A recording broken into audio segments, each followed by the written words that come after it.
Selamat sore Tribuners, Anda sedang menyaksikan live update Tribun News bersama saya Firdananda. Sore ini kan kami sajikan informasi terkini dan menarik untuk Anda yang dilaporkan secara langsung oleh reporter kami di lapangan. Dan inilah live update selengkapnya. Kita ke berita pertama, saudara berdalih butuh biaya pernikahan. Sobirin alias Birin, 25 tahun mengantarkan 1 kg narkoba jenis sabu kepada anggota Satres Narkoba Polrestabes Palembang yang melakukan penyamaran sebagai pembeli.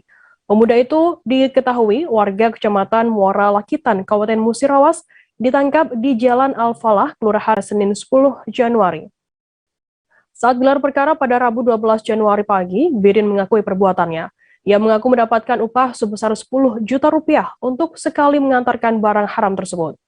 Informasi lebih lengkapnya akan disampaikan oleh rekan jurnalis kami dari sripoku.com ada Andika Wijaya. Halo Andika. Halo, rekan Firda. Andika, bisa Anda informasikan bagaimana untuk kronologi penangkapan tersangka yang merupakan kurir sabu ini? Iya, begini rekan Firda. Jadi awalnya Polrestabes Palembang ini mendapatkan laporan dari warga setempat di lokasi Jalan Al-Falah, Kelurahan Lorong Pajo, Kecamatan Ibu Satu Palembang, di mana warga melaporkan adanya seseorang yang sering melakukan transaksi narkoba di kawasan tersebut. Lalu laporan itu langsung ditindaklanjutin oleh Satres Narkoba Polrestabes Palembang. Dan pada penyelidikan, petugas pun melakukan penyamaran dan memesan barang pada pelaku yakni Birin, begitu kan Firda. Andika, lalu bagaimana pelaku ini berhasil diamankan oleh pihak kepolisian? Begini rekan Firda, setelah dilakukan penyelidikan, benar bahwa pelaku Birin ini sering melakukan transaksi narkoba di kawasan tersebut. Lalu petugas pun melakukan penyamaran memesan narkotika jenis sabu sebanyak 1 kilo. Oleh Birin pun saat itu langsung diterimanya tawaran petugas tersebut. Birin pun langsung menelepon rekannya bandar yakni A meminta barang haram tersebut. Pada saat itulah saat di TKP di Jalan Al-Falah, Kelurahan Lorong Pajo, Kecamatan Ibu Satu, petugas pun langsung menangkapnya beserta barang bukti langsung digiring ke Polrestabes Palembang. Begitu rekan Firda. Andika, lalu apa alasan dari Birin sendiri ini nekat mengantarkan barang haram tersebut dan sudah berapa kali ini mengantarkan narkoba jenis sabu? Kalau dari pengakuannya baru sekali yang mengantarkan narkoba jenis sabu ini. Birin pun nekat mengantarkan ini lantaran butuh biaya untuk menikah di bulan depan.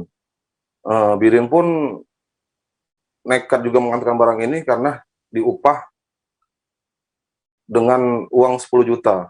Dan atas ulahnya Birin akan dikenakan pasal 114 dan 112 Undang-Undang Narkotika dengan ancaman hukuman mati. Begitu, rekan Firda.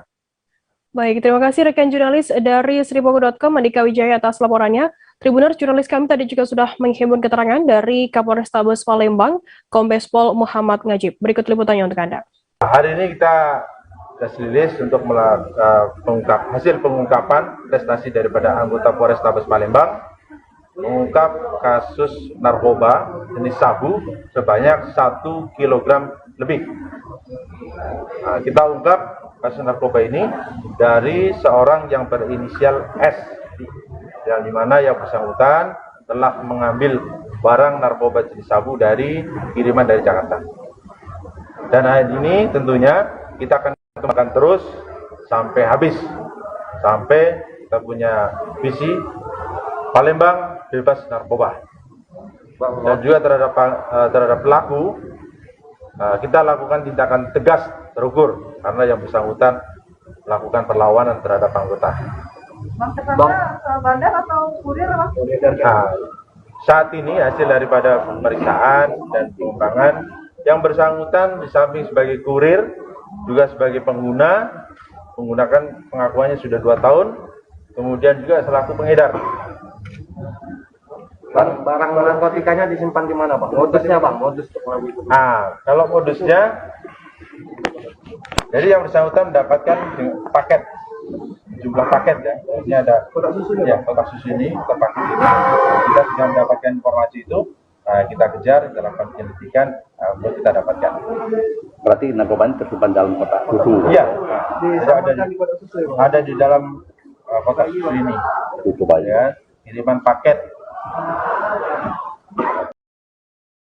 Seorang anak perempuan berusia 3 tahun menjadi korban kekerasan oleh MBF 25 tahun ayah tirinya hingga dilarikan ke Rumah Sakit Umum Daerah Syamsuddin SH.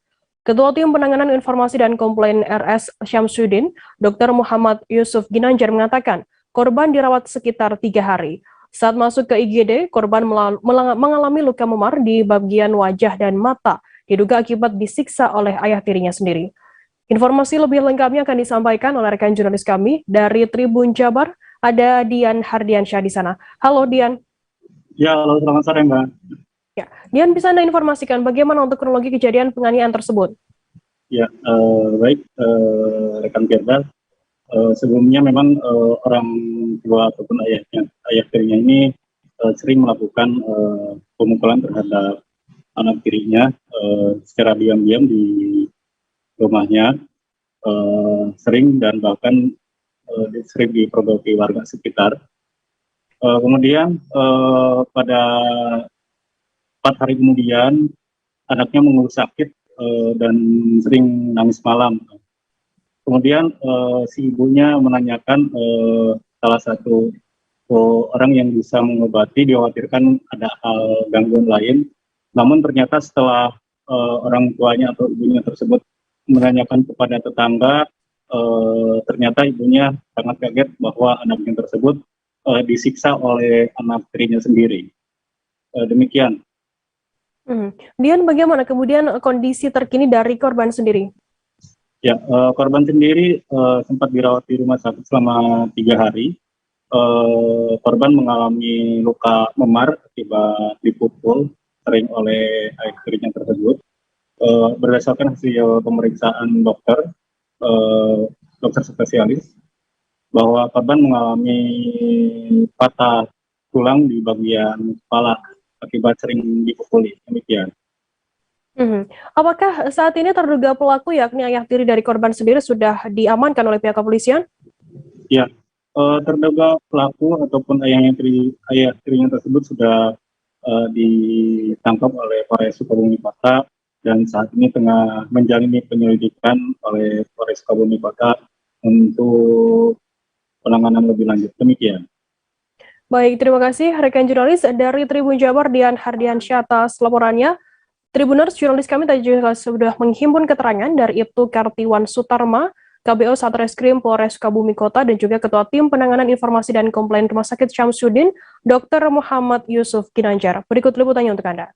Kemarin dari pihak PPA Polres Sukabumi sudah bekerjasama dengan Satreskrim Polsek Berbayong melakukan penangkapan terhadap pelaku yang aniaya anak tiri. Dan sekarang pelakunya sudah kita amankan untuk dilakukan penyidikan dan pemeriksaan. Ada saksi yang diperiksa? Dan? Saksi ada diperiksa juga, orang tuanya, terus tetangga, dan Pak RT atau Pak RW yang ada di sekitar TKP. Pelaku ini seperti apa? Artinya ada gangguan psikologis atau? Sementara hasil pemeriksaan tidak ada. Pelaku tidak ada gangguan mental ataupun jiwa, jadi normal gitu kan pelaku. Jadi saya jelaskan dulu dari awal ya, ketika datang pasien datang ke IGD tanggal 8 bulan 1 2022 dalam kondisi pasiennya sadar saat itu, memang ditemukan tanda-tanda memar di wajahnya, di matanya, di kedua matanya. Memang saat itu kondisinya bagus, sadar, dan saat IGD oleh dokter jaga dikonsulkan kepada dokter spesialis bedah saraf. Nah, selama di rumah sakit ditanganin oleh 2 orang dokter spesialis bedah saraf dan juga dokter spesialis mata, karena dari hasil pemeriksaan ditemukan ketika itu dilakukan CT scan, ditemukan ada patah tulang di kepalanya. Namun dari dokter bedah saraf, terapinya untuk penanganannya konservatif, artinya diobservasi saja kondisinya karena saat itu mungkin kondisinya bagus, jadi tidak ada penanganan untuk operasi atau tindakan lain. Jadi cukup dengan observasi saat itu karena kondisinya bagus. Kita beralih ke informasi selanjutnya, Saudara. Lantaran mabuk, seorang residivis berjenis kelamin laki-laki berinisial JD alias Une, 46 tahun, warga Kelurahan Paceda, Kecamatan Madidir, Kota Bitung, Provinsi Sulawesi Utara, nekat menganiaya seorang personil Polri. Personil Polri tersebut keseharian tercatat sebagai seorang Babin Kamtibmas di Kelurahan Kakenturan 2, Kecamatan Mesa, Kota Bitung. Informasi lebih lengkapnya akan disampaikan oleh rekan jurnalis kami dari Tribun Manado, ada Christian Wayongkere di sana. Halo Christian. Selamat sore Firda dan Tribun News dimanapun Anda berada. Christian, bisa Anda informasikan apakah memang benar di Kota Bitung ada oknum polisi yang dianiaya oleh orang residivis ini? Ya benar, jadi di Kota Bitung, Sulawesi Utara, pada hari Minggu tanggal 9 Januari 2021 terjadi tindak pidana penganiayaan dengan korban seorang anggota polisi, Firda, yang keseharian menjabat sebagai anggota Babin Kamtibmas di Kelurahan Kakenturan 2, Kecamatan Maesa, Kota Bitung, Sulawesi Utara. Dan penganiayaan dilakukan oleh oknum pelaku yang tercatat sebagai seorang residivis yang dalam keadaan mabuk dengan nama JD alias Une, umur 46 tahun, warga satu di antara kelurahan yang ada di Kecamatan Madidir, Firda. Bagaimana kemudian respons dari pihak kepolisian sendiri terkait adanya polisi yang dianiaya ini? Jadi terkait dengan kasus penganiayaan kepada seorang polisi, yaitu Babin Kamtibmas, bernama Aibda Handri Lahinda, sudah dibenarkan oleh AKBP Alam Kusuma Irawan selaku Kapolres Bitung didampingi AKP Muhammad Fadli, Kasat Terse Polres Bitung, dan AKP Hermanes Katiandago selaku Kasih Humas Polres Bitung melalui press release kepada wartawan hari Rabu 12 Januari 2022 kemarin. Dan dalam keterangannya juga ikut dihadirkan tersangka penganiayaan kepada polisi. Dan pada kesempatan itu juga Kapolres membeberkan sejumlah kronologis dan fakta-fakta di lapangan, serta ikut menghadirkan Ibu Lurah Kakenturan 2, yaitu Misda Lihawa, yang juga ikut memberikan keterangan dan pengakuan apa yang dia saksikan terhadap peristiwa tersebut. Di mana peristiwa tersebut bermula ketika Lurah Kakenturan 2, Ibu Misda Lihawa, sedang melerai sekumpulan anak-anak muda yang menjadi tulang punggung bangsa dan negara untuk menjadi generasi penerus yang kedapatan melakukan pesta miras dan kumpul-kumpul di sebuah rumah yang ada di Kelurahan Kakenturan, di Kelurahan Kakenturan 2. Mereka pada saat dibina atau dimediasi oleh Lurah, datanglah laki-laki Une, tersangka, dan sempat adu mulut dan membuang kalimat kasar serta kotor kepada Lurah dan ditegur oleh oknum polisi hingga oknum polisi tersebut dianiaya menggunakan kursi plastik. Christian, bagaimana kemudian pengakuan dari tersangka sendiri saat gelar perkara di Polres Manado ini? Menurut JD alias Une, perbuatannya tersebut dilakukan ketika dia dalam keadaan mabuk, dan dia mengaku tahu persis yang dianiaya itu adalah seorang oknum polisi. Une juga dalam keseharian mengatakan dia bekerja sebagai seorang buruh bangunan. Dan pada saat kejadian atau sebelum kejadian terjadi, dia melakukan aksi menengguk minuman keras di sebuah bengkel yang ada di Kelurahan Kakenturan 2. Firda. Baik, terima kasih rekan jurnalis dari Tribun Manado, Christian Wayongkere, atas laporan Anda. Selamat bertugas kembali. Kita beralih ke informasi selanjutnya, Saudara. Pasca hujan deras yang mengguyur kota Banjarmasin pada Kamis 13 Desember pagi, sebagian ruas jalan Ahmad Yani kilometer 1 kota Banjarmasin, Provinsi Kalsel tergenang. Genangan air kurang lebih setinggi 5 hingga 10 cm. Air menggenangi bagian ruas jalan arah dari dalam menuju luar kota Banjarmasin, sedangkan di ruas jalan sebaliknya di titik ini tidak tergenang air. Informasi lebih lengkapnya akan disampaikan oleh rekan jurnalis kami dari Banjarmasin Pos, ada Ahmad Maudodi di sana. Halo Ahmad. Baik, Kak Firda. Ahmad, bisa Anda informasikan apakah saat ini, sore ini masih hujan deras di Banjarmasin? Baik, dapat kami informasikan dari Banjarmasin, Provinsi Kalimantan Selatan saat ini sekitar pukul 17.30 WITA. Hujan ini memang sudah reda meskipun tadi hingga sekitar pukul 15 WITA hujan gerimis masih berlangsung. Begitu. Apakah kondisi di Jalan Ahmad Yani kilometer 1 ini juga masih tergenang air? Baik, untuk sore ini pantauan kami sekitar pukul 15.00 WITA tadi, genangan yang sempat terjadi di pagi hari sudah berangsur surut dan arus lalu lintas di lokasi tersebut sudah lancar seperti biasa. Ini merupakan hasil dari upaya pembenahan selokan yang ada di kawasan jalan tersebut oleh pemerintah Kota Banjarmasin. Begitu, Firda. Ahmad, apakah memang cuaca ekstrim hujan deras diperkirakan masih akan terjadi di Banjarmasin dan sekitarnya untuk beberapa hari ini? Baik, informasi yang kami himpun dari BMKG Stasiun Klimatologi Banjarbaru, ini hujan dengan intensitas sedang hingga lebat yang dapat juga disertai petir serta angin kencang masih sangat berpotensi terjadi di wilayah Kalimantan Selatan hingga akhir Januari mendatang. Cuaca ekstrim tersebut diprediksi lebih dominan ini khususnya terjadi di wilayah barat dan tengah di Provinsi Kalimantan Selatan.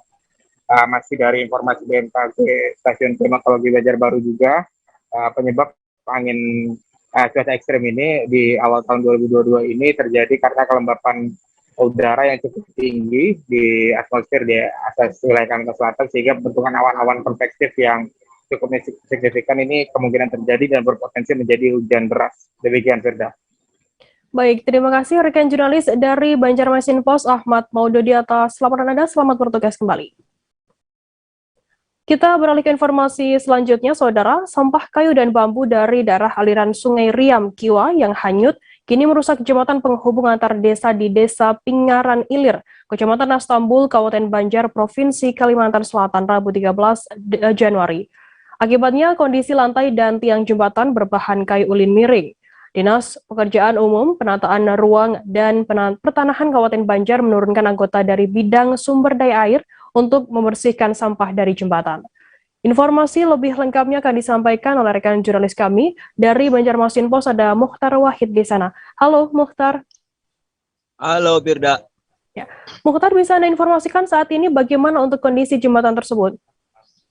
Baik, Firda, saat ini kondisi jembatan yang ada di Desa Pingaran Ilir, Kecamatan Astambul, Kabupaten Banjar, Provinsi Kalimantan Selatan, miring kondisinya, Firda, dan mengkhawatirkan. Kapan dan dari mana sampah tersebut mengalir hingga mengenai jembatan tersebut? Baik, Firda, dapat kami laporkan juga bahwa sampah itu menurut penuturan warga berasal dari wilayah hulu daerah aliran Sungai Riam Kiwa. Karena saat ini Kabupaten Banjar, Provinsi Kalimantan Selatan sedang dilanda banjir dan dugaan warga sampah berupa kayu dan bambu itu dikirim dari wilayah hulu sehingga menghalangi ya arus sungai, menghambat dan membuat jembatan miring. Firda. Mukhtar, bagaimana kemudian upaya dari pemerintah setempat untuk menangani adanya hal tersebut? Baik, Firda, saat kami liputan di tempat menanggapi keluhan warga setempat bahwa jembatannya miring, kami cek dan ternyata sudah ada petugas dari Dinas Kerjaan Umum, Penataan Ruang dan Pertanahan Kabupaten Banjar di bidang sumber daya air mengerahkan anggotanya untuk membersihkan sampah-sampah tersebut sehingga arus air lancar dan tidak membuat jembatan miring, karena warga khawatir ya dengan jembatan yang miring itu karena itu akses dua desa yang melintas, yaitu Desa Pingaran Ilir dan Desa Astambul Seberang, dan menuju ke Jalan Ayani dari desa itu dan dilintasi pejalan kaki dan kendaraan roda 2, Firda. Berarti saat ini sudah ada penanganan begitu dari pihak pemerintah setempat untuk jembatan yang miring ini. Baik, terima kasih rekan jurnalis dari Banjarmasin Pos, Mukhtar Wahid atas laporannya. Tadi Tribuners jurnalis kami juga sudah menghimpun keterangan dari ibu rumah tangga bernama Ita dan juga aparatur Desa Pingaran Ilir, Murama Mukhli, dan juga Kabid Sumber Daya Air Dinas PUPR Kabupaten Banjar bernama Jimmy. Berikut pertanyaan untuk Anda. Takut Pak, Takut sebenarnya lah. dari hati yang paling dalam. Jadi apa nih harapan ibu ini? Karena ini kan sungai yang dilintas ini ya loh. Gede banget sungainya nah. Apa Bu udah harapan pian dengan pemerintah?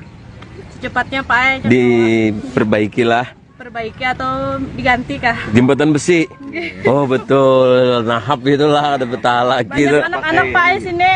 Yang melintas. Ini sekolah. Ini di mana tadi Bu? Anda pian sekolahnya? Di situ madrasah. Jadi ke seberang terus nih. Seberang setiap hari. Al-Quran. Oh. Di seberang sini juga. SD. Seberang sini. Madrasah. Juga. Oke Bu, terima kasih. Kegiatan ini ibaratnya ya Aksi apa? aksi Bersih-bersih lah dari dinas PUPR. ya PUPR.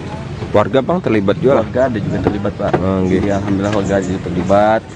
Cuman kalau kayak gini kan lumayan waktunya untuk membersihkan kan. Nah, jadi intinya ya saling bahu membahu lah. Kapan ini? Ada ini? Ini baru 2 harian aja adanya. 2 hari ya? Ya. Kemarin Dari di sana ini Selatan. desa apa ini? Desa Pingaran Desa Ilir ya? Ilir, Ini kan akses jembatan penghubung antara desa apa? ya. Ini kan seberang sana Astambo seberang bisa. Astambo seberang. Pingaran sini RT 67 Pingaran di sana Astambo jadi Pingaran. Jadi yang di sana Pingaran Ilir, di seberang itu sebelah sana juga menuju ke Astambul. Menuju ke Astam. Ya. Jadi hari ini kita dari Dinas PUPRP bersama-sama dengan masyarakat sekitar melakukan pembersihan untuk sampah-sampah yang ada di sungai. Kemudian kami sudah koordinasi juga melalui pimpinan untuk bisa melibatkan stakeholder lain agar bisa menurunkan alat yang lebih kompatibel untuk ini. Mudah-mudahan bisa direalisasikan secepatnya. Tribuners, kita akan jeda sejenak. Kami masih akan menunjukkan informasi terkini untuk Anda. Tetaplah di Live Update. Oke, apa kabar Bang Arif di sini untuk strateginya? Kalau saya sendiri di Jumip 37 ini yang semalam baru mulai, saya udah Sebenarnya aku nggak ngerasain penangkapan atau penggerbegan atau apapun itu, karena gini loh, posisinya kriteria. Jadi kita mengenal disebut dengan stroke yang tidak berdarah dengan stroke yang berdarah. Stroke yang tidak berdarah itu biasanya ditandai dengan adanya penyumbatan. Kalau itu terjadi di sini mungkin pikirnya tidak ke situ kali ya, tapi kalau di Korea atau di Kamboja itu ada beberapa paper yang saya itu Mas, ya dulunya tukang koran. Oh gitu ya, tukang koran. Ya saya baca itu Pak. Tuh kan pernah baca kan? Ya.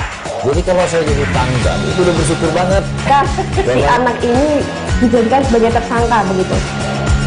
Ya kalau ini kita bicara yang di luar kasus Sebongombo ya. Dengan nama hujan shower, di mana terdapat batas jelas antara daerah hujan dan tidak hujan yang biasanya terjadi pada fase awal mature stage atau tahap berbahaya itu Kang. Jadi mulai artinya terjadinya perlembekan. Nah itu untuk penetrasi akan sulit gitu ya. Dok saya ini menurut saya memang tidak mudah, bukan urusan tanah diambil. Kalau misalnya Amerika Serikat sekarang Rasulullah mengatakan dalam sebuah hadis bahwa berpuasa di 6 hari Syawal itu. Oke, apa kabar Bang Arif di sini untuk strateginya? Kalau saya sendiri di Jumip 37 ini yang semalam baru mulai, saya udah Sebenarnya aku nggak ngerasain penangkapan atau penggerbegan atau apapun itu, karena gini loh, posisinya kriteria. Jadi kita mengenal disebut dengan stroke yang tidak berdarah dengan stroke yang berdarah. Stroke yang tidak berdarah itu biasanya ditandai dengan adanya penyumbatan. Kalau itu terjadi di sini mungkin pikirnya tidak ke situ kali ya, tapi kalau di Korea atau di Kamboja itu ada beberapa paper yang saya itu mas, dulunya tukang koran. Oh gitu ya. Tukang koran. Ya, saya baca itu Pak. Tuh kan, pernah baca kan? Ya. Jadi kalau saya jadi pangdam, itu udah bersyukur banget. Kak, si anak ini dijadikan sebagai tersangka begitu. Terima kasih Anda masih bersama kami di Live Update. Kita balik ke informasi selanjutnya, Saudara. Pemerintah Kabupaten Tengah mempersiapkan rencana PTM terbatas 100% di Kabupaten Malinau. Kebijakan tatap muka penuh tersebut masih menunggu surat edaran Bupati Malinau sebagai dasar penerapan PTM. Saat ini sekolah-sekolah jenjang PAUD hingga SMP di Malinau masih menerapkan metode hybrid. 50% tatap muka dan 50% belajar dari rumah. Informasi lebih lengkapnya akan disampaikan oleh rekan jurnalis kami dari Tribun Kaltar, ada Muhammad Supri di sana. Halo Supri. Halo rekan Firda. Supri, bisa Anda informasikan bagaimana untuk progres rencana PTM 100% di Malinau? Baik, rekan Firda dan Tribuners, selamat sore. Dapat kami informasikan bahwa saat ini progres PTM atau pembelajaran tatap muka terbatas 100% tengah dibahas oleh Satuan Tugas Penanganan COVID-19 Malinau, termasuk melalui satuan pendidikan di 4 wilayah kecamatan di pusat pemerintahan Kabupaten Malinau untuk penerapan PTM terbatas 100% untuk di kategori yang berada di bawah kewenangan Dinas Pendidikan Provinsi, yakni SMA sederajat telah menerapkan PTM 100%, namun untuk Dinas Pendidikan di tingkat kabupaten kota, yakni mulai dari PAUD sampai dengan menerapkan metode pembelajaran hybrid 50% tatap muka dan 50% belajar dari rumah, termasuk satuan pendidikan yang ada di Kabupaten Malinau tengah menunggu hasil pembahasan dari Satuan Tugas Penanganan COVID-19 Malinau, termasuk dari pemerintah Kabupaten Malinau yang nantinya akan diterbitkan dalam bentuk surat edaran untuk menjadi landasan diterapkannya PTM 100% terbatas di 4 wilayah kecamatan secara bertahap, Kirda. Supri, nantinya bagaimana untuk pola pembelajaran PTM terbatas 100% di Malinau? Ya, untuk saat ini kemarin kami telah mewawancarai pihak Dinas Pendidikan Kabupaten, di mana nantinya sesuai dengan surat keputusan bersama SKB 4 Menteri itu dijabarkan bahwa batas maksimal untuk durasi pembelajaran di sekolah dibatasi hingga 6 jam atau durasinya maksimal 6 jam. Untuk di wilayah-wilayah Kabupaten Malinau rencananya akan diterapkan secara bertahap. Nanti akan menyasar 4 satuan pendidikan di wilayah sekitar ibu kota perkotaan meliputi 4 kecamatan, yakni Malinau Barat, Malinau Kota, Malinau Utara, dan kemudian Kecamatan Mentarang. Untuk PTM mekanisme penerapan PTM 100% nantinya melalui satuan pendidikan akan dikomunikasikan melalui satuan pendidikan dan dirapatkan bersama komite sekolah. Nantinya akan diterapkan secara bertahap begitu, bahwa mulai dari jenjang SD, SMP, dan PAUD akan menyasar di wilayah-wilayah perkotaan, utamanya di Kecamatan Malinau Kota yang indeks kerawanan COVID-19-nya dinilai lebih tinggi, Firda. Mas Supri, bagaimana pendapat masyarakat sendiri terkait rencana dari PTM terbatas 100% di Malinau ini? Baik, kalau dibilang pendapat agak beragam ya. Untuk PTM terbatas di wilayah Kabupaten Malinau, khususnya 4 kecamatan yang berdekatan dengan pusat pemerintahan, ada 2 opini yang berkembang di masyarakat bahwa PTM terbatas saat ini belum layak untuk diterapkan, mengingat banyaknya varian-varian baru, kemudian belum pasti seperti apa tren perkembangan kasus COVID-19 saat ini. Di sisi lain, sebagian orang tua juga menginginkan agar PTM 100% bisa dibuka secara penuh. Dalam artian sebagian besar juga menyepakati adanya PTM terbatas 100%.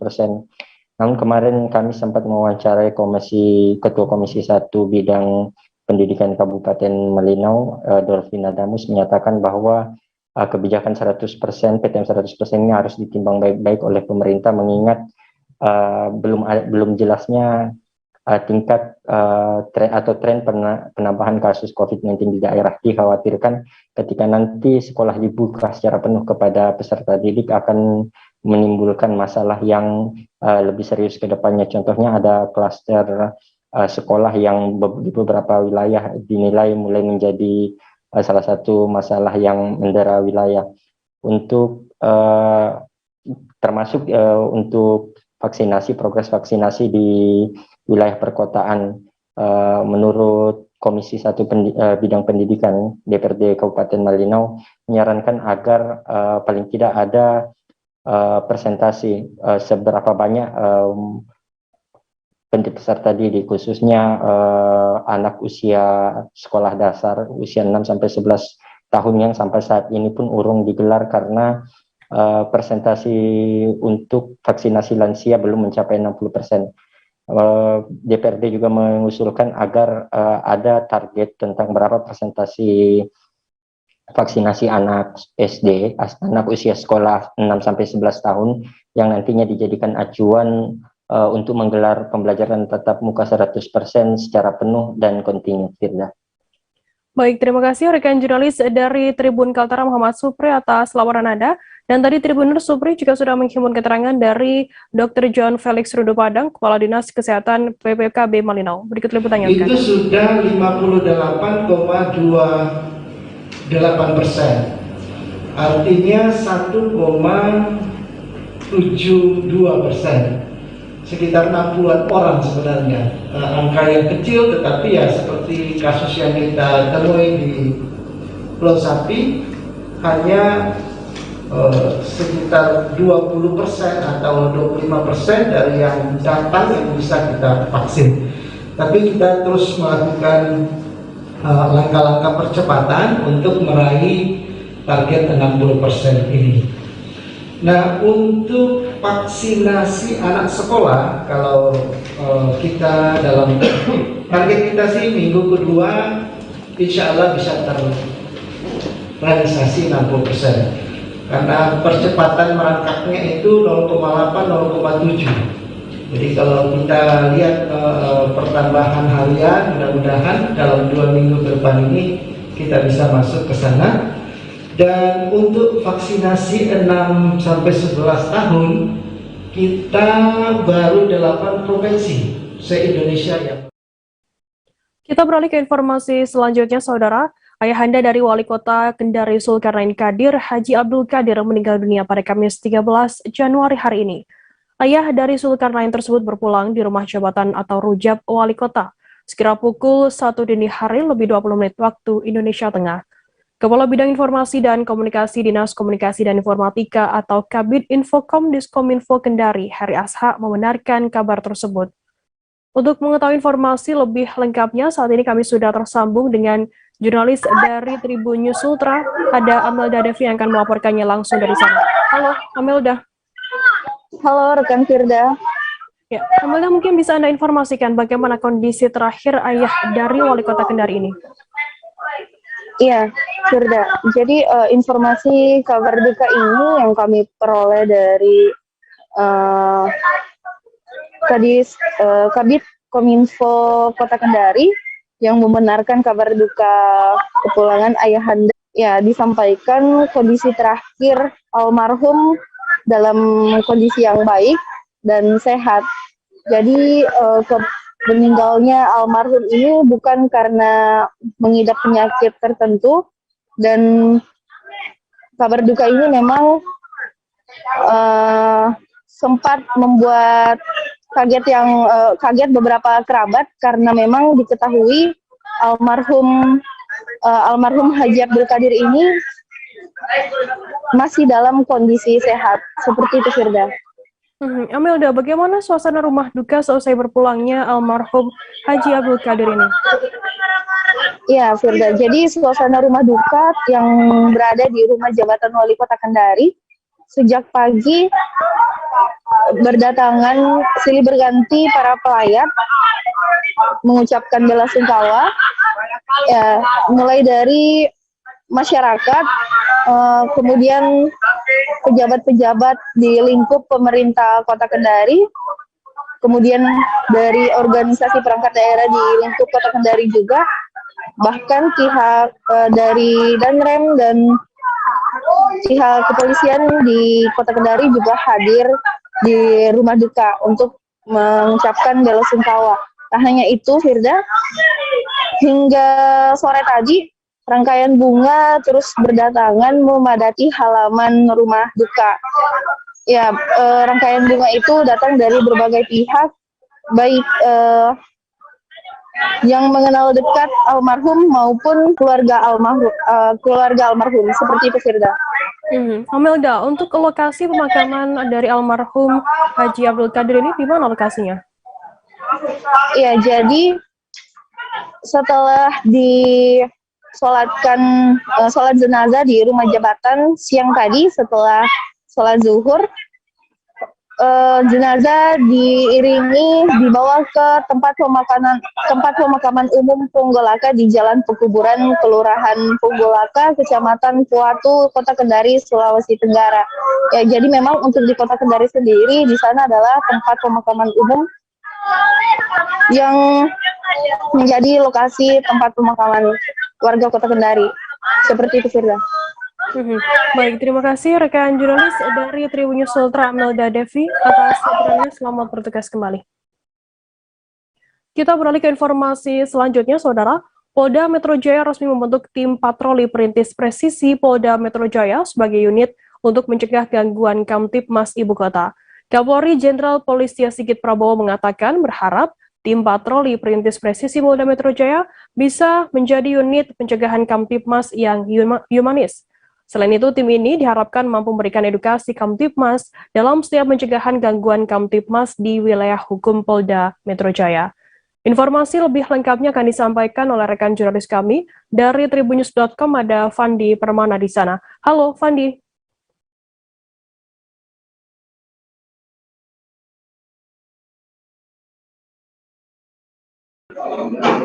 Rekan Firda, selamat sore dan Tribuners.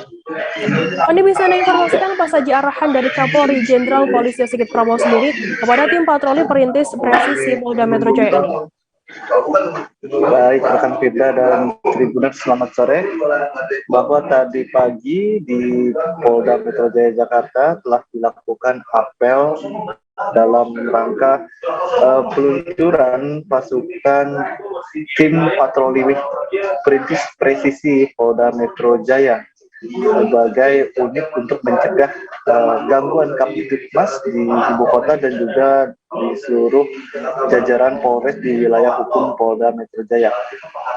Apel sendiri dipimpin oleh Kapolri Jenderal Polisi Listio Sigit Prabowo yang memimpin acara pasukan, di mana para pasukan dari unit Sabara yang akan diperbantukan untuk melakukan patroli baik di malam ataupun pagi hari untuk menjaga Kamtibmas di ibu kota.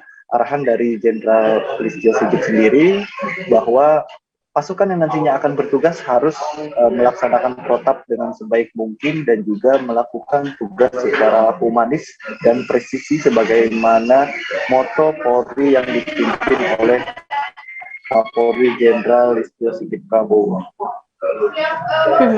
Fandi, apakah pasukan patroli ini juga dibekali kemampuan khusus begitu dalam mengurai kejahatan jalanan?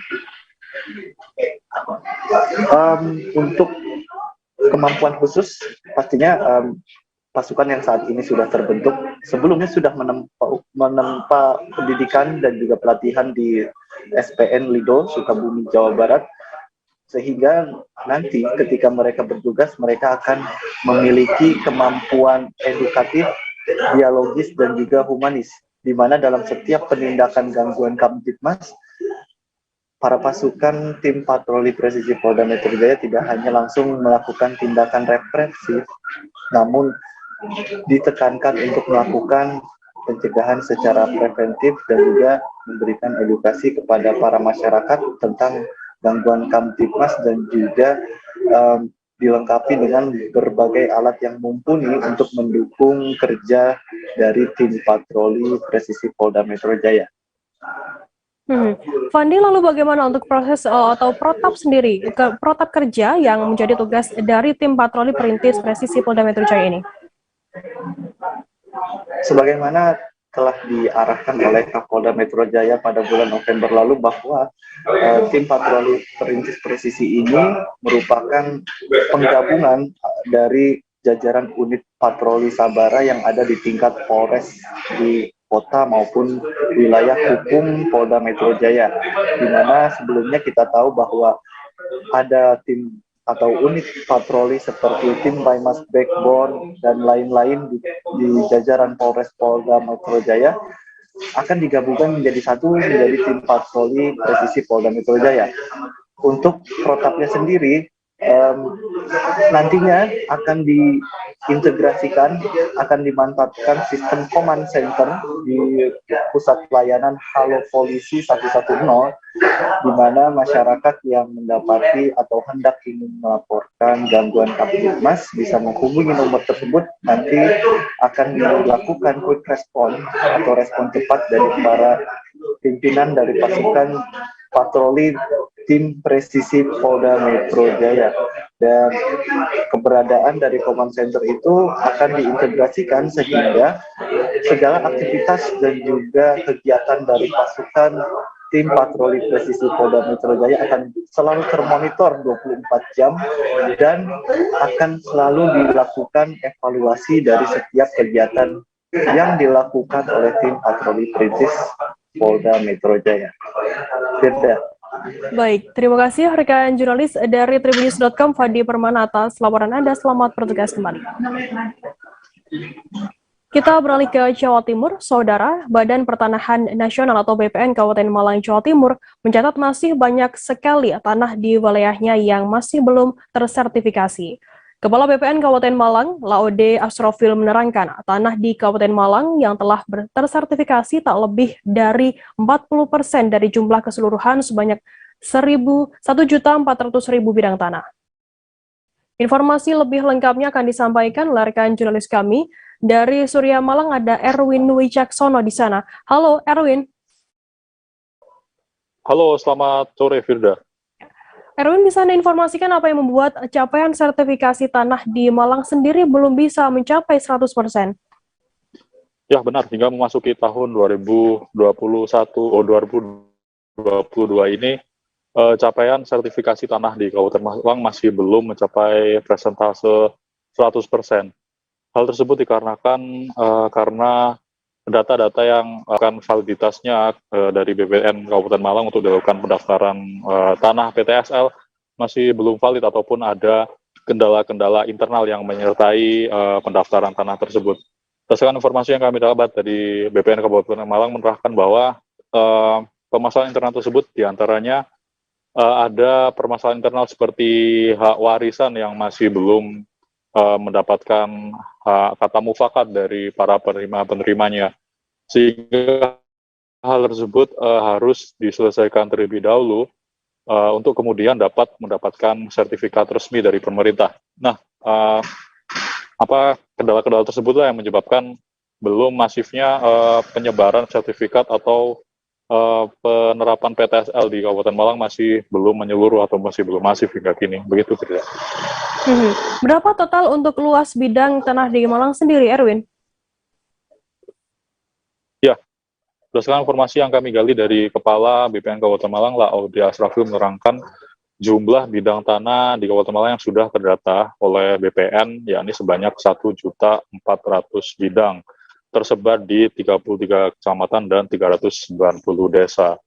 Namun dari jumlah tersebut, sayangnya masih ada 60% lahan yang masih belum dilakukan sertifikasi. Alhasil lahan yang sudah tersertifikasi hanya 40%, dan itu jumlahnya sekitar 600.000 bidang tanah, seperti itu. Begitu. Mas Erwin, sebenarnya apa yang terjadi apabila suatu lahan ini belum tersertifikasi?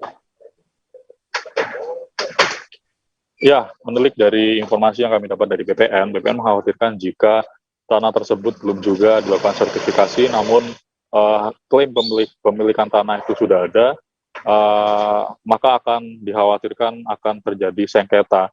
Sengketa tersebut tidak akan mendapat kata mufakat ketika adanya naungan hukum yang direpresentasikan melalui sertifikat-sertifikat tanah tersebut. Sehingga menurut BPN, sertifikat memang sangat penting untuk menaungi legalitas suatu lahan dan mencegah konflik-konflik horizontal yang menyertainya jika ada tuntutan atau segalanya seperti itu. Begitu, Firda. Kemudian bagaimana untuk langkah dari BPN sendiri untuk mengatasi permasalahan ini, Erwin? Ya, saat ini BPN sendiri sedang berusaha untuk mengejarkan program PTSL. PTSL sendiri terbaru sudah menyasar Kecamatan Wagir, dan saat ini 7 desa sudah diusulkan untuk menerima sertifikat tanah tersebut yang sebelumnya belum ada sertifikat. Terbaru juga salah satu desa seperti Desa Kalisodo, Kecamatan Wagir juga baru saja diserahkan 3.400 sekian bidang tanah yang saat ini sudah memiliki sertifikat. Nah, program PTSL ini nantinya akan terus gencar dilakukan hingga tahun 2025 hingga sampai akhirnya 100% atau sebagian besar tanah di Kabupaten Malang sudah tersertifikasi, begitu, Bunda. Baik, terima kasih rekan jurnalis dari Surya Malang, Erwin Wicaksono, atas laporan Anda. Dan tadi Tribuners, Erwin juga sudah menghimpun keterangan dari Kepala BPN Kabupaten Malang, Jawa Timur, Laude Asrofil. Berikut liputannya untuk Anda. Yang kita baru sertifikat ini baru kurang lebih 40%. Jadi masih ada 60% lagi yang belum. Jumlah bidang tanah di Kabupaten Malang kurang lebih 1.400.000 bidang tanah. Jadi yang baru tersertifikat baru sekitar 600-an, 600 bidang. Dan ini terus-menerus setiap tahun kita tingkatkan untuk sertifikasi. Makanya target terbesar untuk Jawa Timur ini selalu berada di Malang. Target PTSL atau target Redis atau kegiatan lain semua besar, itu alokasinya terbesar di Malang. Siap. Seperti yang dikatakan Pak Wagub tadi, Pak, 30%, apakah tahun 2025 itu sudah selesai? Kita optimis selesai, karena ini akan bergulir terus. Jadi program pemerintah ini kan tahun 2025 minimal seluruh bidang tanah tersertifikat atau terdaftar. Jadi kita optimis, baik kegiatan PTS maupun kegiatan lain yang wujudnya nanti sertifikat tanah. Apa dampak yang timbul ketika tanah ini tidak kunjung mendapatkan sertifikat seperti itu? Yang muncul kan yang tidak punya sertifikat banyak bermasalah. Dengan terbit sertifikat ini paling tidak kita minimalisir masalah-masalah pertanahan. Karena selalu yang banyak di kami ini adalah tanah-tanah sengketa tanah. Sengketa tanah kenapa? Karena bidang-bidang tanah itu belum bersertifikat. Harapan kita dengan terbit sertifikat berarti ya minimalisir sengketa. Karena dengan sertifikat itu berarti kan ada kepastian hukum terhadap hak atas tanah. Masih dari Jawa Timur, Saudara, pemerintah Kabupaten Pemkab Pamekasan Madura memberikan bantuan untuk korban angin puting beliung di Dusun Berkong Barat, Desa Kertagenang Tengah, Kecamatan Kadur pada Rabu 12 Januari. Bupati Pamekasan Badrut Tamam yang memimpin langsung kunjungan tersebut didampingi oleh Kepala Dinas Sosial Muhammad Tarsun, Kepala Badan Penanggulangan Bencana Daerah Amin Jabir, dan perangkat Desa Kertagenang Tengah. Informasi lebih lengkapnya akan disampaikan oleh rekan jurnalis kami dari Tribun Madura, ada Kuswanto Ferdia di sana. Halo Kuswanto. Halo rekan Firda, selamat sore bersama dengan saya Kuswanto Ferdia, reporter tribunmadura.com di Kabupaten Pamekasan. Kuswanto, bisa Anda informasikan total ada berapa rumah warga di Pamekasan yang terdampak angin puting beliung ini? Baik, Bupati Pamekasan Badrut Tamam mengunjungi 2 rumah warga Desa Kertagenang Tengah, Kecamatan Kadur yang terdampak angin puting beliung. Beliau mengecek langsung kondisi rumah 2 warga tersebut yang terdampak angin puting beliung.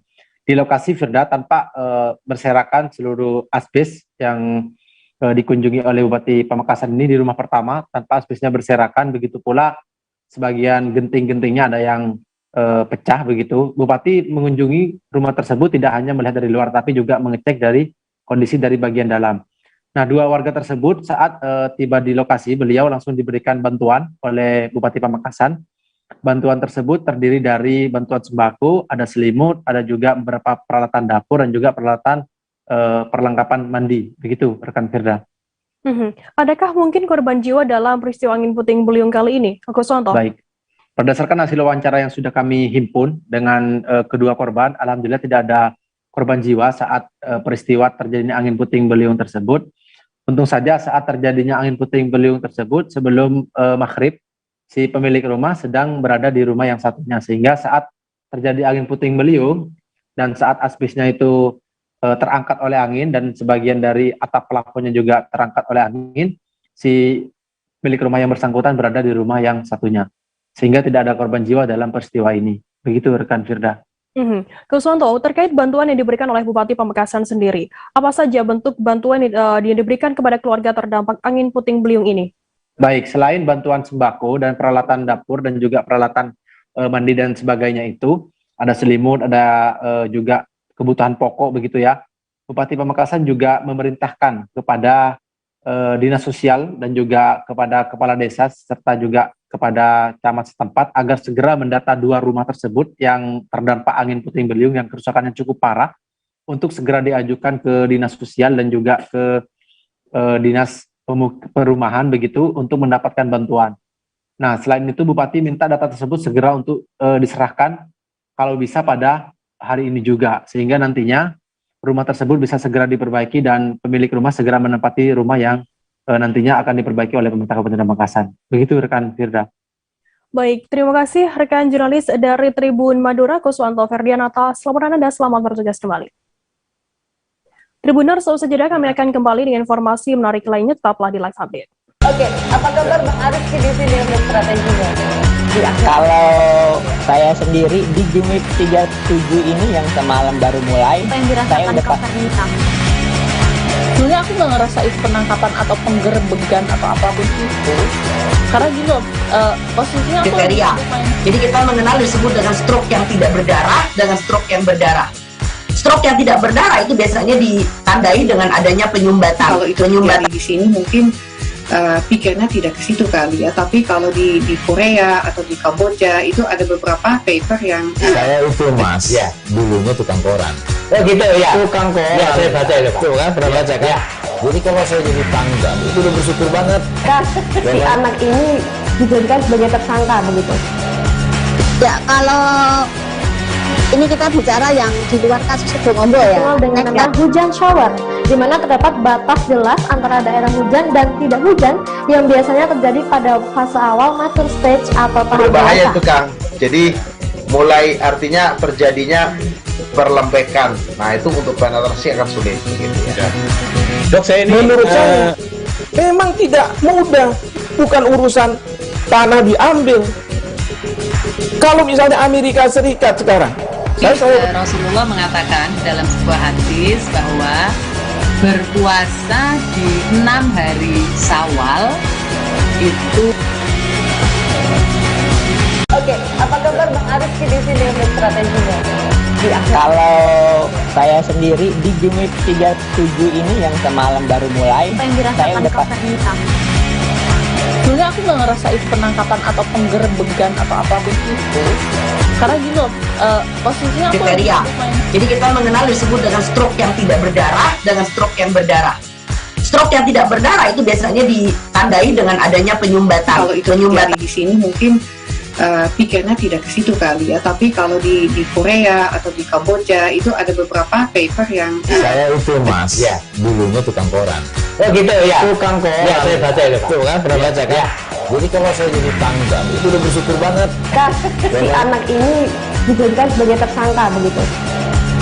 Ya kalau ini kita bicara yang di luar kasus Sebongombo ya. Dengan nama hujan shower, di mana terdapat batas jelas antara daerah hujan dan tidak hujan yang biasanya terjadi pada fase awal mature stage atau tahap berbahaya itu Kang. Jadi mulai artinya terjadinya perlembekan. Nah itu untuk penetrasi akan sulit gitu ya.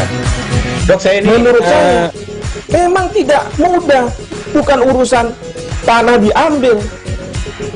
Kalau misalnya Amerika Serikat sekarang, Rasulullah mengatakan dalam sebuah hadis bahwa berpuasa di 6 hari Syawal itu. Oke, apa kabar Bang Arif di sini untuk strateginya? Kalau saya sendiri di Jumip 37 ini yang semalam baru mulai, saya udah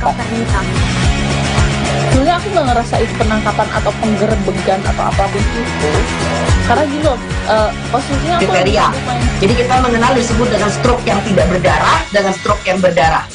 Stroke yang tidak berdarah itu biasanya ditandai dengan adanya penyumbatan. Kalau itu terjadi di sini mungkin pikirnya tidak ke situ kali ya, tapi kalau di Korea atau di Kamboja itu ada beberapa paper yang saya itu mas, ya dulunya tukang koran.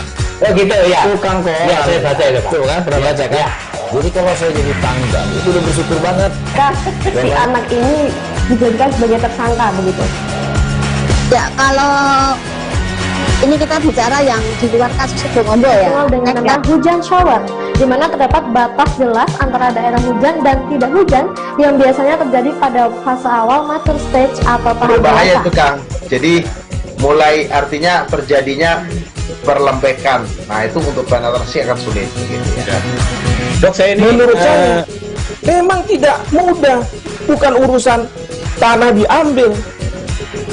Kalau misalnya Amerika Serikat sekarang, Rasulullah mengatakan. Terima kasih Anda masih bersama kami di Live Update. Kita beralih ke informasi selanjutnya, Saudara. Sudah 2 pekan terakhir, LPG non-subsidi di Pangkal Pinang mengalami kenaikan harga. Roketnya harga tersebut terjadi terhadap 2 jenis ukuran tabung LPG, yakni 5,5 dan 12 kg maupun pregas yang diberlakukan Pertamina sejak 25 Desember 2021 lalu. Informasi lebih lengkapnya akan disampaikan oleh rekan jurnalis kami dari Bangkapos, ada Cepi Marlianto di sana. Halo Cepi. Halo rekan Firda. Ya. Cepi, bisa Anda informasikan sudah sejak kapan kenaikan harga isi ulang gas LPG ukuran 5,5 dan 12 kg di Pangkal Pinang ini? Dan berapa total harganya saat ini? Ya baik, memang untuk kenaikan harga gas LPG ukuran 5,5 dan 12 kg di Pangkal Pinang sendiri memang sudah terjadi sejak 25 Desember 2021 yang lalu, di mana untuk harga isi ulang tabung gas LPG sendiri khususnya untuk ukuran 5,5 kg naik sekitar 12.000 menjadi 75 sampai 80 maksud saya menjadi harga 85 sampai 90.000, di mana harga sebelumnya untuk isi ulang tabung gas LPG ukuran 5,5 kg sendiri dibanderol di harga 75 sampai 80.000.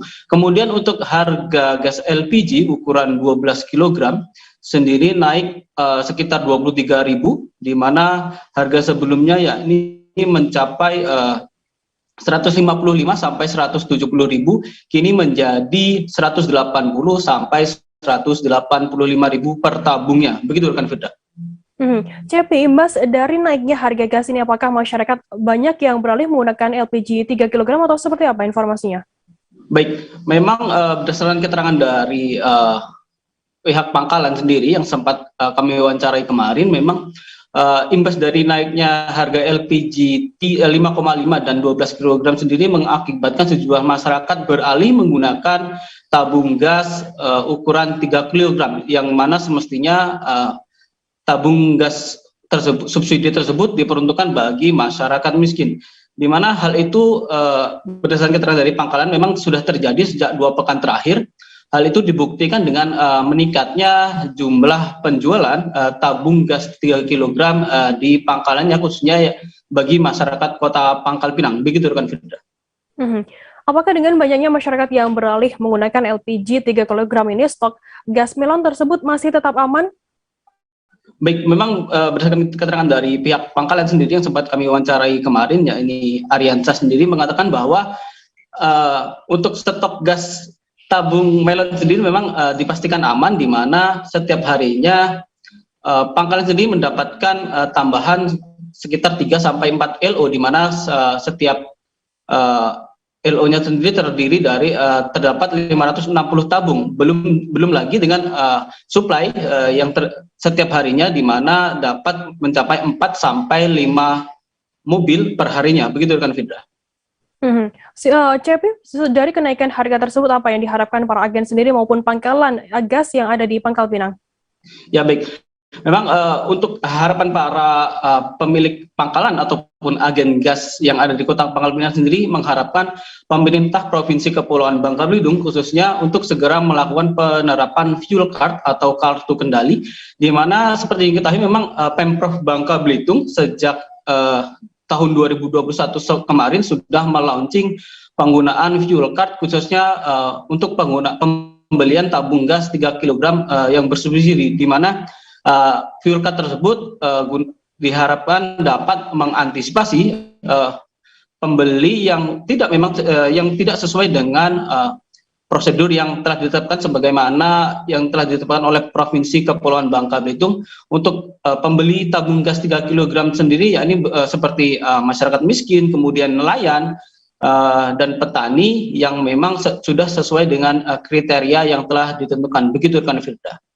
Baik, terima kasih rekan jurnalis dari Bangka Pos, Cepi Marlianto atas laporan Anda. Tribuners, jadi jurnalis kami juga sudah menghimpun keterangan dari Aryansyah, manajer PT Inti Putri Pusaka Raya. Berikut liputannya untuk Anda. Untuk perbedaannya lumayan tinggi, maka pas kenaikan itu kemarin harga 12 kilo itu kenaikannya 23.000, 5 kilo setengah itu kenaikannya 12.000. Nah, jadi untuk masalah penjualan, walaupun ada kenaikan karena kebutuhan masyarakat, kita tetap menyuplai, dan untuk masalah penyalurnya alhamdulillah normal seperti biasa sih. Untuk masalah perdagangan ya pasti, karena dengan adanya kenaikan LPG 5 kilo setengah dan 12 kilo, oke, bagi yang masyarakat ekonominya membaik kan. Nah, apalagi sekarang dengan adanya dampak COVID seperti ini kan, nah, otomatis yang masalah ekonomi ya mungkin dengan adanya kenaikan itu tinggi. Yang jelas masyarakat beralih ke 3 kilo, pasti dicari 3 kilo. Komisi Pemberantasan Korupsi KPK melakukan operasi tangkap tangan di Kabupaten Penajam Pasir Utara atau PPU pada Rabu 12 Januari petang. Sejumlah ruangan turut disegel oleh KPK, yakni rumah jabatan Bupati, ruang kerja Bupati PPU, dan ruangan lainnya pada Rabu 12 Januari. Terlihat segel berwarna merah melintang di pintu-pintu ruang kerja pejabat. Selain itu terdapat stiker bertuliskan KPK dan dalam pengawasan KPK per tanggal 13 Januari 2022 serta tanda tangan pejabat KPK. Informasi lebih lengkapnya akan disampaikan oleh rekan jurnalis kami dari Tribun Kaltim, ada Dian Mulyasari di sana. Halo Dian.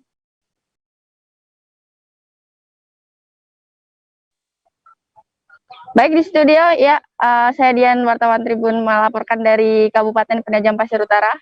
Dan Dian bisa Anda informasikan berapa banyak ruangan yang disegel oleh KPK ini?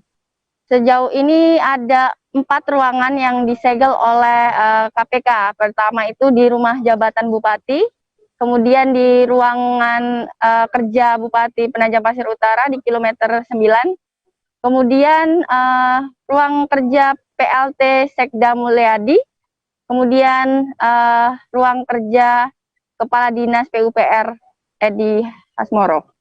Ya.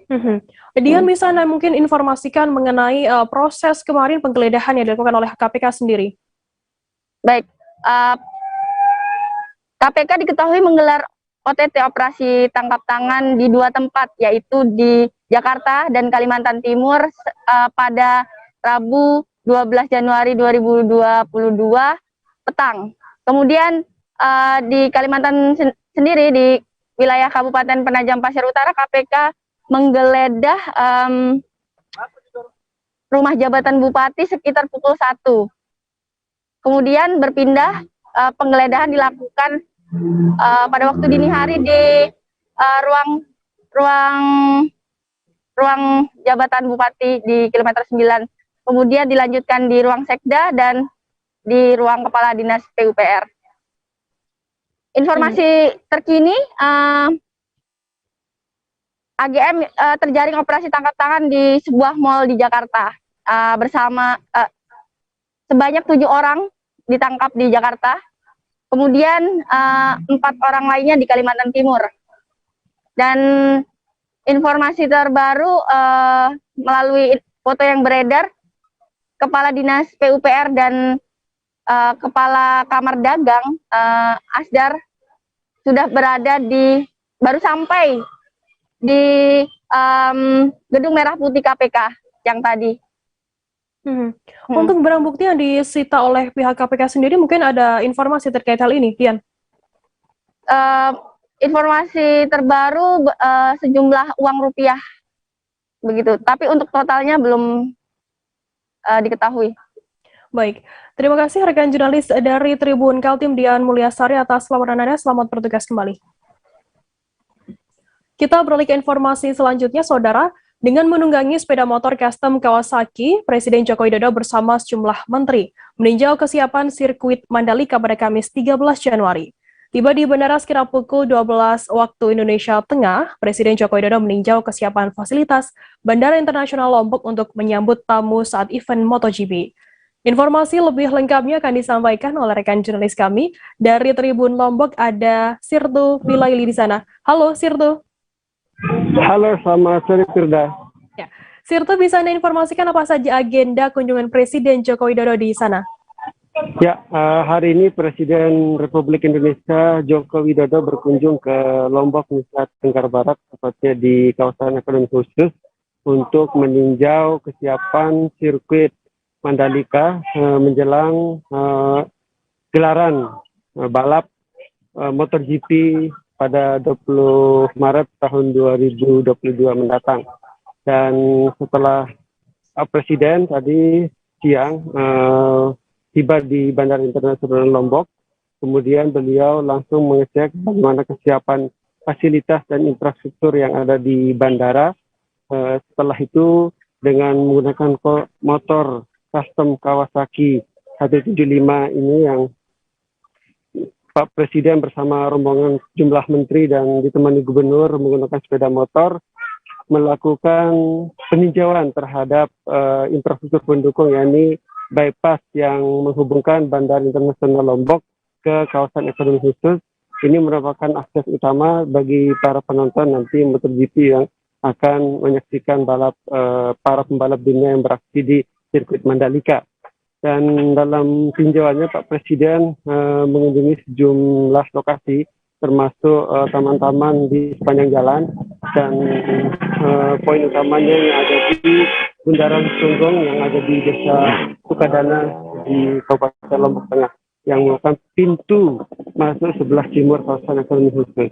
Pak Presiden juga selanjutnya meninjau rumah-rumah penduduk yang dijadikan homestay sebagai salah satu alternatif akomodasi kamar penginapan bagi para tamu, karena Nusa Tenggara Barat sampai saat ini masih kekurangan puluhan ribu bahkan sampai 20.000 kamar lebih, dengan estimasi 65.000 penonton, tapi kamar yang tersedia di wilayah Lombok Nusa Tenggara Barat hanya 16.000, sehingga rumah-rumah warga dimanfaatkan oleh pemerintah dan ditata ulang menjadi homestay dengan yang layak, yang lebih layak untuk bagi para penonton nantinya.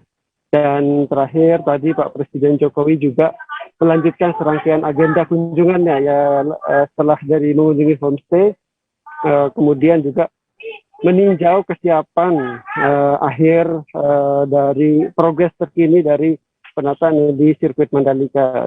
Pak Presiden tadi juga mengelilingi sirkuit Mandalika ya, tetapi mengunjungi area pedok yang ada di sirkuit Mandalika, mengecek kesiapan dan apa saja kekurangan yang masih perlu disempurnakan di kawasan Mandalika. Dan beberapa rangkaian agenda juga dilakukan dari siang sampai sore ini.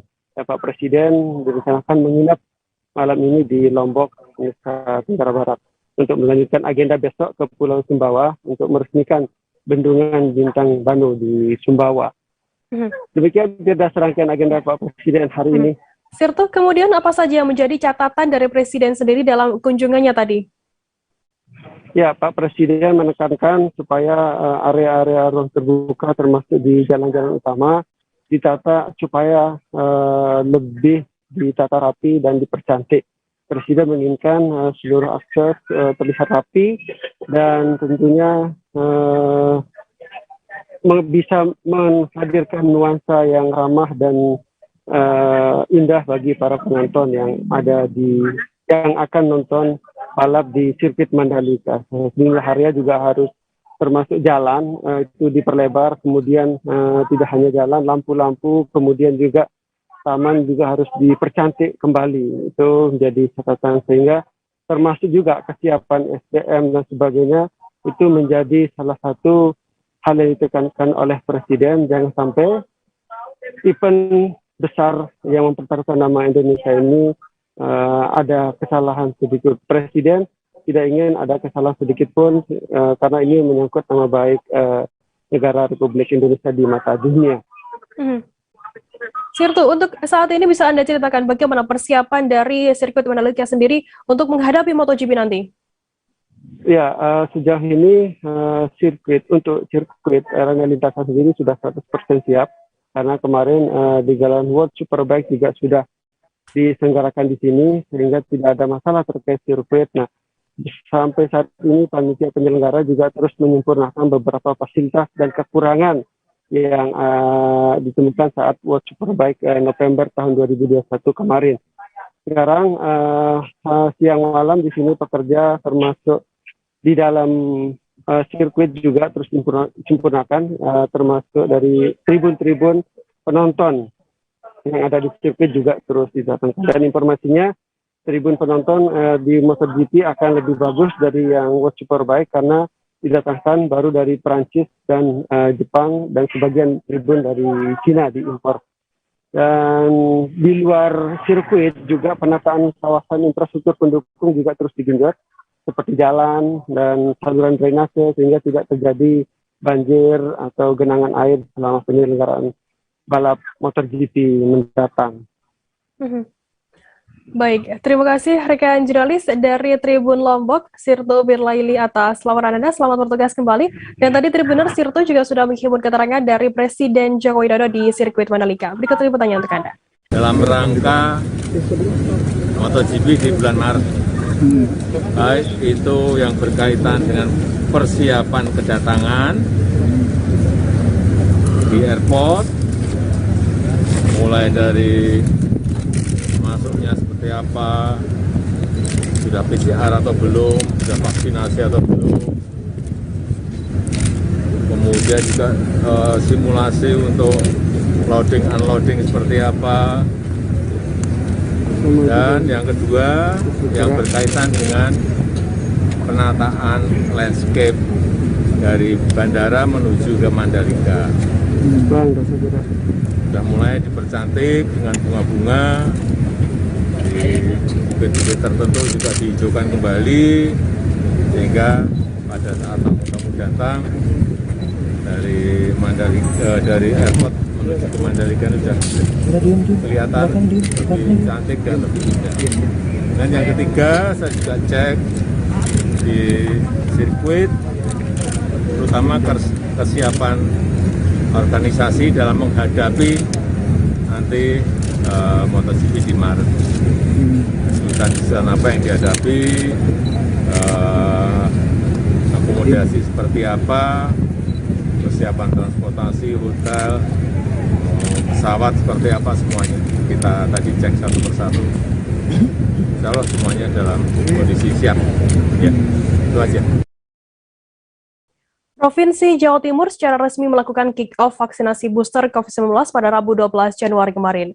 Gubernur Jawa Timur Khofifah Indar Parawansa sempat hadir dalam kick-off penyuntikan vaksin booster COVID-19 yang dilaksanakan di Kantor Dinas Tenaga Kerja dan Transmigrasi Provinsi Jawa Timur. Hadir sejenak seusai upacara peringatan Bulan Kesehatan dan Keselamatan Kerja, kick-off oleh Gubernur Khofifah itu kemudian dilanjutkan oleh PLH Sekda Prof Jatim Heru Cahyono. Informasi lebih lengkapnya akan disampaikan oleh rekan jurnalis kami dari surya.co.id, ada Fatimatul Zahro di sana. Halo Ima. Halo, selamat sore Firda. Ya. Ima, bisa Anda informasikan bagaimana pelaksanaan vaksinasi booster kemarin?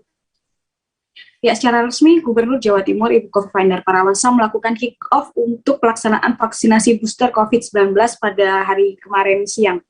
Ibu Khofifah memulai kick-off vaksinasi booster ini dengan memberikan sasaran prioritas kepada para lansia yang ada di Jawa Timur.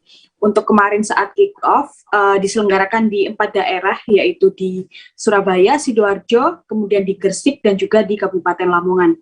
Untuk sasaran yang disasar, karena ini memang lansia, Ibu Gubernur memberikan prioritas pada sektor-sektor yang memang dirasa memiliki peran aktif di masyarakat, seperti Forum Komunikasi Antar Umat Beragama, FKUB, kemudian juga para pengurus masjid, kemudian juga ada ormas dari muslimat, dan juga dari kalangan guru yang sudah masuk di usia kategori lansia atau sudah memang mendapatkan prioritas dari pemerintah pusat sesuai SOP Kemenkes.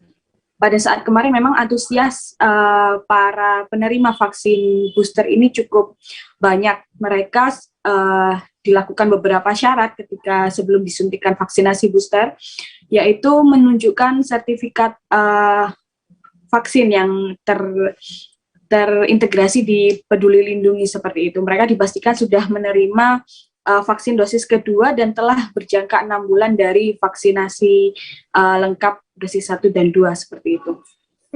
Ima, daerah mana saja yang sudah bisa dilakukan untuk vaksinasi booster di Jawa Timur sendiri? Ya, Firda, untuk kemarin memang baru 4 kabupaten yang dilaksanakan vaksinasi booster. Namun pada hari ini total ada sebanyak 29 daerah yang sudah dinyatakan boleh untuk melaksanakan vaksinasi booster. Yaitu ada Surabaya, Mojokerto, Blitar, Banyuwangi, kemudian Kota Blitar, kemudian Kabupaten Bojonegoro, Gresik, Jombang, Kediri, Lamongan, Madiun, Magetan, Malang, Mojokerto, Nganjuk, Ngawi, Pacitan, Pasuruan, Ponorogo, Probolinggo, Sidoarjo, Trenggalek, Tuban, kemudian Kediri, Madiun, dan juga Kota Pasuruan. Ibu Kofifa menegaskan bahwa 29 kabupaten kota yang memang sudah dibolehkan untuk melaksanakan vaksinasi booster ini merupakan daerah yang ketercapaian vaksinasinya sudah mencapai target 70% untuk lansia dosis 1 dan juga dosis kedua sebanyak 60% untuk lansianya. Jadi memang daerah-daerah di Jawa Timur belum total ya. Total kabupaten kota di Jatim kan ada 38, namun saat ini baru 29 kabupaten kota di Jawa Timur yang bisa melaksanakan vaksinasi booster. Untuk per Kamis hari ini 13 Januari berarti hanya ada 29 daerah di Jawa Timur yang sudah bisa melakukan vaksinasi jenis booster ini. Kemudian untuk teknis untuk pemberian vaksin booster ini seperti apa, Ima? Untuk teknisnya memang pemerintah provinsi menganut ketat dari SOP yang diberlakukan Kementerian Kesehatan, di mana di tempat-tempat Fasiankes yang memberikan layanan vaksinasi memang sudah diberikan seperti jalur khusus bagi masyarakat yang baik yang menerima dosis 1, dosis 2 atau yang reguler maupun jalur yang berbeda untuk vaksinasi booster. Karena menurut Ibu Kofifa dijelaskan bahwa ini penting karena untuk jenis vaksin atau merek vaksin yang diberikan kan berbeda. Seperti untuk yang penerima dosis 1 dan 2 Sinovac bisa mendapatkan vaksin boosternya berupa Pfizer setengah dosis ataupun AstraZeneca seperti itu. Dan juga untuk yang AstraZeneca mendapatkan Moderna. Artinya pemisahan jalur itu menjadi satu hal yang penting sehingga hal tersebut yang menjadi penekanan atau pesan dari Gubernur Jawa Timur dalam rangka pelaksanaan vaksinasi booster ini.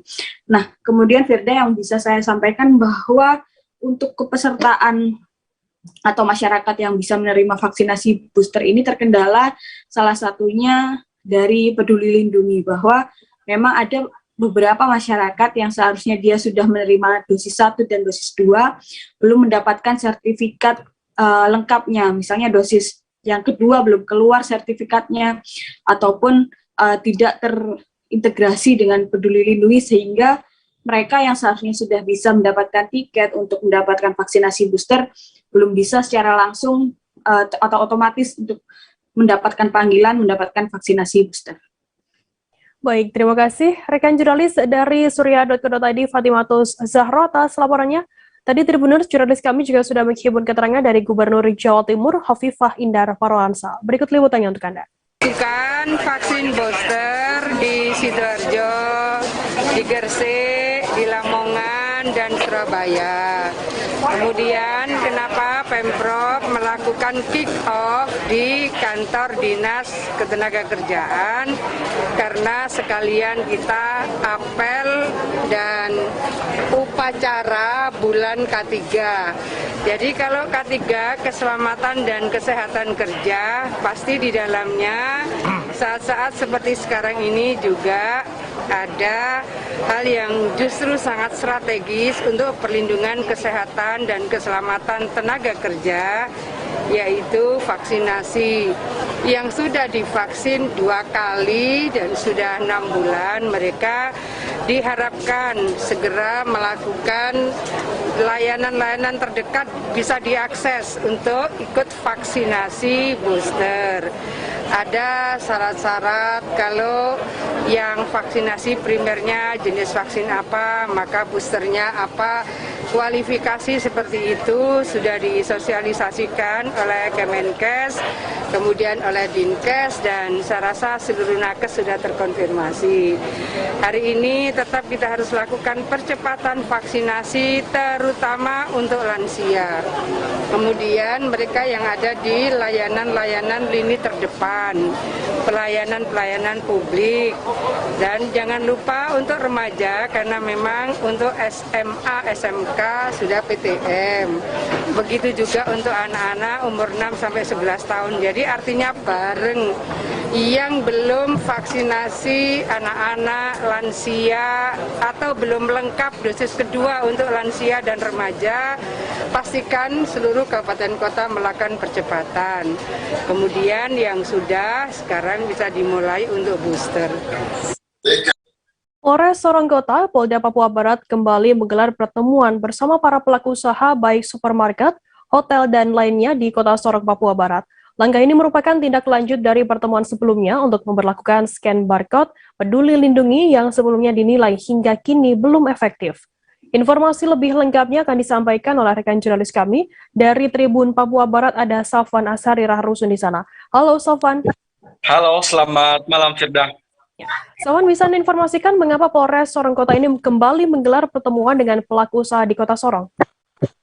Ya, Firda dan juga Tribuners dimanapun Anda berada, hari ini dapat saya kabarkan dari Kota Sorong, Papua Barat bahwa langkah yang diambil oleh Polres Sorong Kota hari ini adalah tindak lanjut dari beberapa pertemuan dalam bulan Desember kemarin terkait dengan pemberlakuan aplikasi Peduli Lindungi, scan barcode aplikasi Peduli Lindungi di setiap pintu masuk baik mall dan juga hotel di Kota Sorong itu sendiri. Namun dalam pantauan petugas selama rapat pertama kemarin tidak ada implementasi baik tindak lanjut dari rapat yang digelar di bulan Desember kemarin, sehingga pada Januari ini Polres Sorong Kota kembali memanggil para pelaku usaha baik pemilik supermarket dan juga industri perhotelan dan lain-lain di Kota Sorong untuk kembali membuat sebuah kesepakatan terkait dengan pelaksanaan scan barcode di masing-masing tempat usaha, begitu Firda. Apa saja yang dibahas dalam pertemuan tersebut dan tujuannya untuk apa saja, Safwan?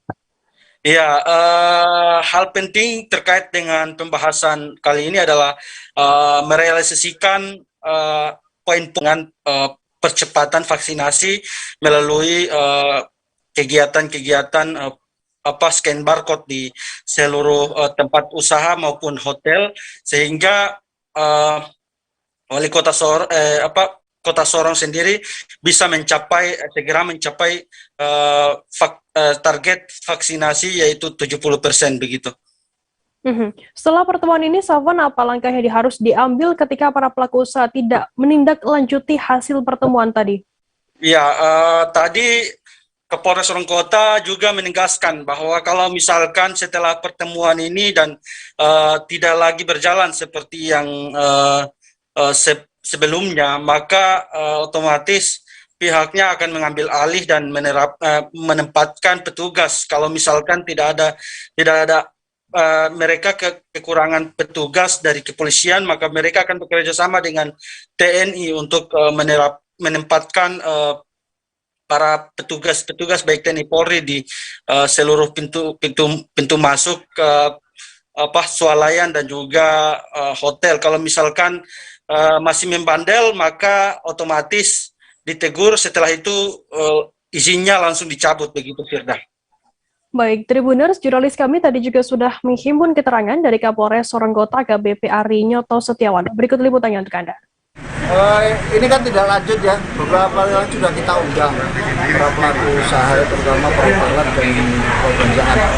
Namun kita pastikan lagi, karena memang saya lihat belum efektif pelaksanaannya menerapkan aplikasi peduli, sehingga kita kumpulkan lagi termasuk penyedia jasa yang perlu kita tekankan, karena memang juga sudah terbit juga surat edaran wali kota ya, tentang penerapan aplikasi ini, penggunaan aplikasi, dan juga disampaikan juga di situ ada sanksi ya yang telah diberikan dari teguran sampai nanti kita uji. Ini saya sudah koordinasi lagi dengan dinas tadi. Mungkin hari Senin sudah kita laksanakan pengawasan, tapi kita nanti gabungan tim keliling akan mengecek tempat-tempat ini nanti yang bisa menggunakan aplikasi. Kendala utama mungkin kemudian sejauh ini kan kendala utama ini kan penetapan surat dari tanggal 6 Desember kemarin sudah 1 bulan. Nah, kendala mungkin yang dihadapi sejauh ini apa nih kemudian? Karena kan kita lihat tidak terlaksana gitu. Iya, memang sudah digunakan ya, mereka sudah menerapkan aplikasi itu, namun tidak efektif karena memang pengawasannya kurang gitu. Jadi di tempat beberapa sektor saya awasi memang hanya mengandalkan seorang security ya, satpam, sehingga pada saat pengunjung ramai mereka sudah tidak mau membuat apa-apa lagi. Kemudian kita sampaikan tadi masih harus lebih banyak disiapkan untuk aplikasi barcode itu lebih banyak, sehingga masyarakat tidak akan mengantri panjang. Kedua, yang pasti harus diawasi bahwa masyarakat melakukan itu.